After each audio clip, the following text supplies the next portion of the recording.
Hello, आज आपण optics हा चॅप्टर पाहणार आहोत. ऑप्टिक्स म्हणजे लाईट आणि लाईटची जी संकल्पना वेगवेगळ्या शास्त्रज्ञांनी वेगवेगळ्या वेळी मांडलेली आहे, वेगवेगळ्या ऑब्झर्वेशनवरून. त्यानुसार त्याचे 3 प्रकार पडतात, हे आपण डिस्कस केलेलं आहे. तर ते जे ऑप्टिकचे 3 प्रकार आहेत त्याच्यामधला पहिला प्रकार म्हणजेच ray optic, or it is also called as geometrical optic. तर रे ऑप्टिक किंवा जॉमेट्रिक ऑप्टिक्स यानुसार लाईट जो आहे तो एनर्जीच्या फॉर्ममध्ये सोर्सपासून प्रोपोगेट होतो आणि तो स्ट्रेट लाईन जातो. तर याच्यामध्ये आपल्याला काय म्हणता येईल, light is in the form of energy propagated in straight line particular direction. तर दुसरा जो प्रकार आहे तो दुसरा प्रकार म्हणजेच वेव्ह ऑप्टिक्स, और it is also called as physical optic. Wave optics किंवा फिजिकल ऑप्टिक्स याच्यामध्ये लाईटची जी संकल्पना मांडलेली आहे ते दोघांनी मांडलेली आहे, हायजेन आणि त्यानंतर मॅक्सवेल. तर हायजेननी वेव्हचा कन्सेप्ट जो मांडलेला आहे त्याच्यामध्ये मीडियममधून वेव्हच्या स्वरूपामध्ये लाईट प्रोपोगेट होतो हे सांगितलेलं आहे. आणि ह्या ज्या वेव्हज आहेत ह्या मीडियममधून प्रोपोगेट होऊन एनर्जीच्या फॉर्ममध्ये प्रोपोगेट होतात. म्हणजे light is in the form of waves, energy propagated in straight line direction. म्हणजे वेव्हज ह्या स्ट्रेट लाईन डायरेक्शनमध्येच मीडियममध्ये एनर्जीच्या फॉर्ममध्ये प्रोपोगेट होतात. तर तिसरा जो आपण प्रकार पाहिलेला आहे तो प्रकार म्हणजेच पार्टिकल नेचर ऑफ लाईट. तर पार्टिकल नेचर ऑफ लाईट हा जो प्रकार आहे याच्यामध्ये ही दोघांनी कन्सेप्ट मांडलेली. न्यूटननी पार्टिकल नेचर म्हणजे कार्प्युस्कलची थेअरी मांडलेली आहे आणि त्यानंतर मॅक्स प्लँकने क्वांटा और फोटॉनच्या स्वरूपामध्ये लाईट असतो हे सांगितलेलं आहे. तर ह्या ज्या 2 थेरीज आहेत म्हणजेच वेव्ह ऑप्टिक्स आणि पार्टिकल ऑप्टिक्स. वेव्ह ऑप्टिक्स म्हणजे हायजेन नंतर मॅक्सवेलनी परत ह्या इलेक्ट्रोमॅग्नेटिक वेव्हज आहेत हे सांगितलेलं आहे. तर वेव्ह ऑप्टिक्स आणि पार्टिकल ऑप्टिक्स हे आपण 12वीमध्ये गेल्यानंतर डिटेलमध्ये त्याचा आपण स्टडी करणार आहोत. आणि आता आपल्याला जो स्टडी करायचा आहे तो रे ऑप्टिक और जॉमेट्रिकल ऑप्टिक्स. तर ह्याच्यातले जे फेनॉमेनॉन आहेत या म्हणजे रे ऑप्टिक्स किंवा जॉमेट्रिकल ऑप्टिक्स याच्यामध्ये आपल्याला रिफ्लेक्शन, रिफ्रॅक्शन हे जे फेनॉमेनॉन आहेत ते फेनॉमेनॉन एक्सप्लेन करता येतात.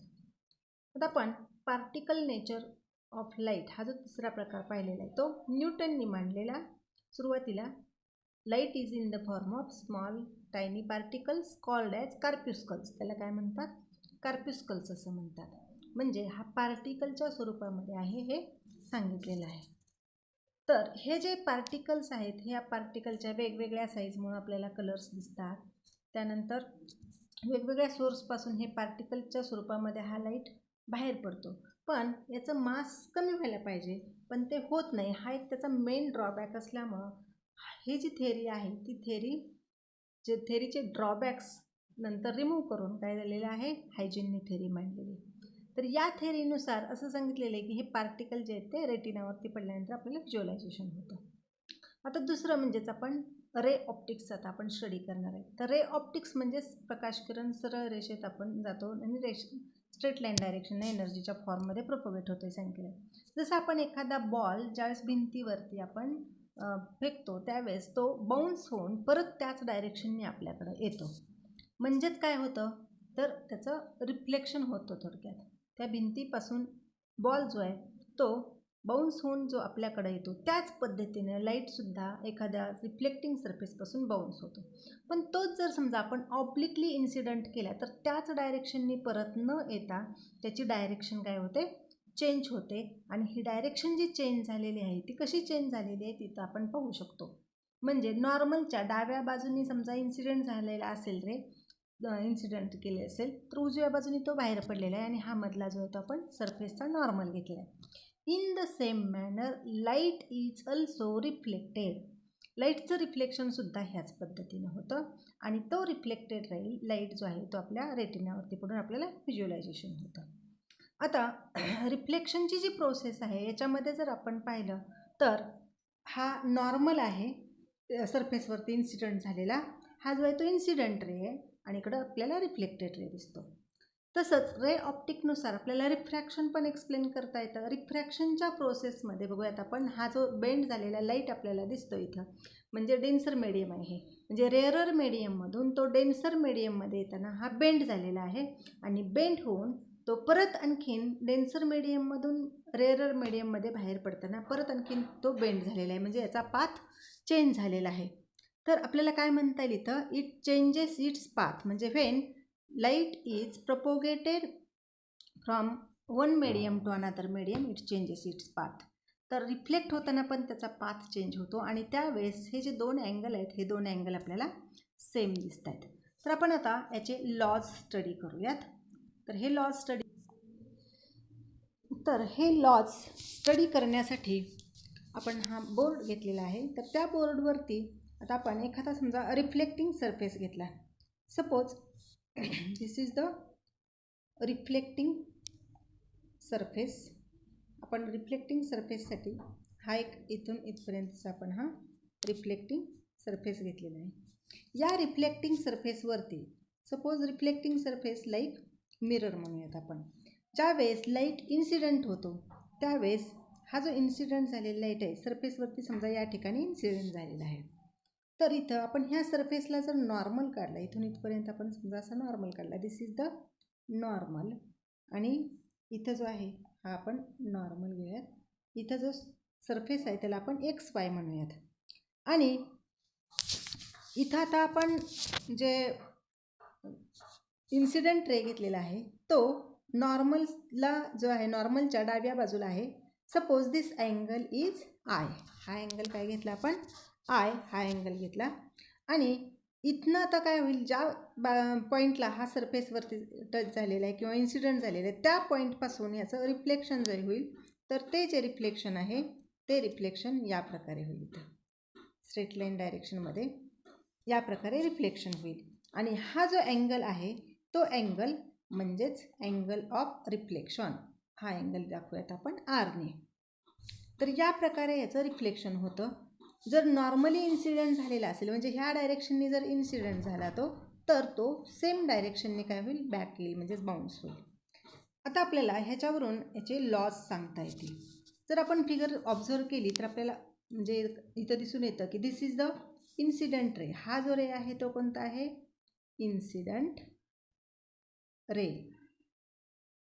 हा आहे नॉर्मल. इथं आपण जो हा पाहतो तो हा काय आहे, नॉर्मल. आणि हा आहे रिफ्लेक्टेड रे. तर इन्सिडेंट रे आणि रिफ्लेक्टेड रे हे नॉर्मलच्या अपोजिट साईडला आहेत. म्हणजेच अँगल ऑफ इन्सिडन्स आणि अँगल ऑफ रिफ्लेक्शन हे सुद्धा दोन्ही कसे आहेत, नॉर्मलच्या अपोजिट साईडला आहेत. हा आपल्याला फर्स्ट लॉ सांगता येईल. दुसरं सांगता येईल की इन्सिडेंट रे, नॉर्मल आणि reflected ray lies in the same plane. हे कसे असतील तर सेम प्लेनमध्ये असतील. आणि आपल्याला आणखीन याच्यावरून काय सांगता येईल तर ऑब्झर्व केलं तर आपल्याला असं दिसून येतं की angle of incidence I is equal to R. म्हणजेच आपल्याला इथं angle of incidence is equal to angle of reflection. हा एक लॉ मिळेल. These 3 are the laws of reflection. हे काय आहेत, रिफ्लेक्शनचे लॉज आहेत आणि ह्या प्रकारे रिफ्लेक्शन होतं. आता आपल्याला रिफ्रॅक्शन कसं होतं हे पाहायचं आहे. तर रिफ्रॅक्शन जे होतं तर आता रिफ्रॅक्शनचे प्रोसेस कशी आहे ते आपण पाहिलेलंच आहे. एका माध्यमामधून दुसऱ्या माध्यमामध्ये जाताना त्याचा पाथ काय होतो, बदलतो. आता ह्या रिफ्रॅक्शनचे लॉज पण आपल्याला घेता येतील. तर हे लॉज काय आहेत हे आपण बघूयात. तर इथं आपण रिफ्रॅक्टिंग सरफेस घेतलं. Suppose this is the refracting surface.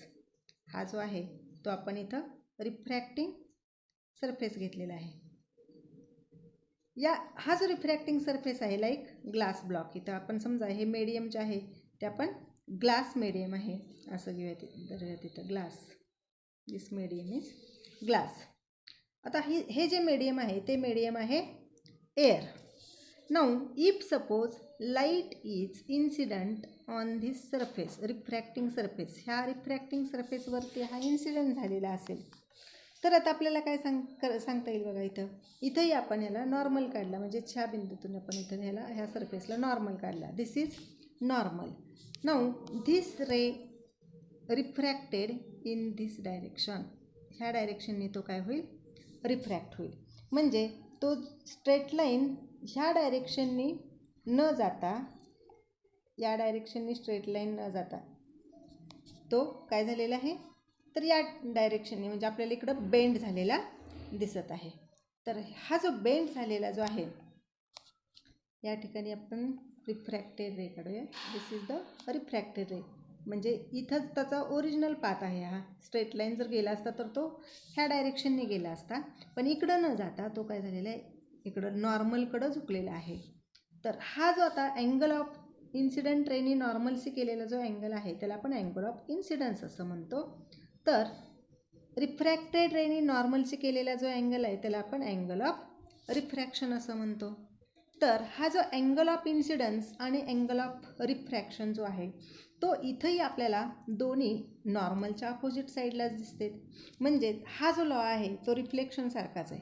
म्हणजे incident ray, this is the incident ray and reflected ray, this is the reflected ray. तर हा रिफ्लेक्टेड रे जो आहे तो रिफ्लेक्टेड रे आणि इन्सिडंट रे हे दोन्ही कसे आहेत, अपोजिट साईडला आहेत. म्हणजेच angle of incidence and angle of refraction lie on the opposite sides of normal. शिवाय इन्सिडंट रे नॉर्मल, हा जो आहे तो नॉर्मल, हा इन्सिडंट रे आणि हा refracted ray, these lie in the same plane. म्हणजे पहिले दोन लॉ जे आहेत ते सेम आहेत. पहिला लॉ आणि दुसरा लॉ कसे आहे, त्याच्यासाठी रिफ्लेक्शनचा आणि रिफ्रॅक्शनचा, फक्त जिथं रिफ्लेक्शन आहे तिथं रिफ्रॅक्शन. आता थर्ड लॉ बघूयात. आता रिफ्लेक्शनच्या लॉजमध्ये आपल्याला काय मिळालं होतं, तर आय इक्वल टू आर मिळालं होतं. कशासाठी, कोणत्या ह्याच्यामध्ये, तर रिफ्लेक्शनचा लॉ, थर्ड लॉ.